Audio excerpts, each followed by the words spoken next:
ఇక deputy CM Pawan Kalyan దంపతులు Gannavaram airport కు చేరుకున్నారు. పవన్ కళ్యాణ్ వస్తున్నాడని తెలిసి కొందరు మహిళలు ఎయిర్పోర్ట్ కు వచ్చారు. ఎయిర్పోర్ట్ లో మహిళలను పోలీసులు అడ్డుకోగా వారిని గమనించిన పవన్ కళ్యాణ్ వారి వద్దకు వెళ్లి తన సతీమణితో కలిసి సెల్ఫీలు దిగారు. ఈ సందర్భంగా పవన్ కళ్యాణ్ వద్ద కాకినాడకు చెందిన ప్రేమకుమార్ అనేటువంటి మహిళ కన్నీరు పెట్టుకుంది. తన భూమిని కొందరు కబ్జా చేశారని డిప్యూటీ సీఎంకు ప్రేమ్ కుమారి తన గోడును కూడా వినవించుకుంది.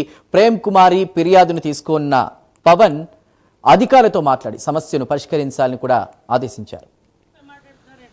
ఎమ్మెల్యే గారు అబ్బాయి మాకు వెళ్ళండి సర్వే కుర్రోడు నన్ను చాలా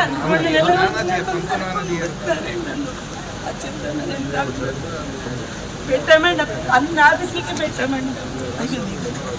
డబ్బులు తీసుకొని ఫోటో శ్రావణి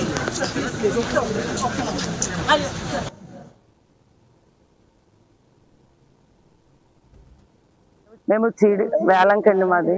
మేము చీడి గ్రామంలో 77 సెంట్లు పొలం కొనుక్కున్నామండి. దానికి 70 సెంట్లు కన్వర్షన్ కూడా చేసామండి. మేము 4 సంవత్సరాలు అయింది. కన్వర్షన్ కట్టిన దాన్ని మమ్మల్ని వెనకాల 7 ఎకరాలు 71 సెంట్లు పొలం ఉన్న వాళ్ళు వచ్చి మమ్మల్ని దారి అడిగారండి.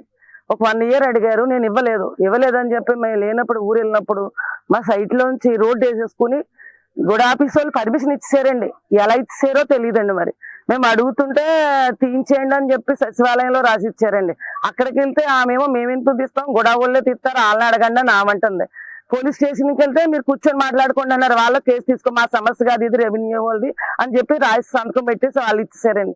3 నెలల నుంచి నేను తిరుగుతున్నానండి. పవన్ కళ్యాణ్ గారిని కలుద్దాము అని అనుకున్నాను. ఇంక ఈ సమస్య తీరకపోతే నేను గుడా ఆఫీస్ ముందే నేను ధర్నా చేద్దామని అనుకున్నాను. కానీ ఈ రోజు గన్నవరంలో నేను ఆయన వస్తున్నారని తెలిసి కలిసాను. మరి ఆయన కలిసాను కాబట్టి ఆయన న్యాయం చేస్తారని నేను తప్పకుండా నమ్ముతున్నానండి. మేము వేలంకండి మాది. మేము చీడి గ్రామంలో 77 సెంట్లు పొలం కొనుక్కున్నామండి. దానికి 70 సెంట్లు కన్వర్షన్ కూడా చేసామండి. మేము 4 సంవత్సరాలు అయింది. కన్వర్షన్ కట్టిన దాన్ని మమ్మల్ని వెనకాల 7 ఎకరాలు 71 సెంట్లు పొలం ఉన్న వాళ్ళు వచ్చి మమ్మల్ని దారి అడిగారండి. ఒక 1 ఇయర్ అడిగారు. నేను ఇవ్వలేదని చెప్పి మేము లేనప్పుడు ఊరు వెళ్ళినప్పుడు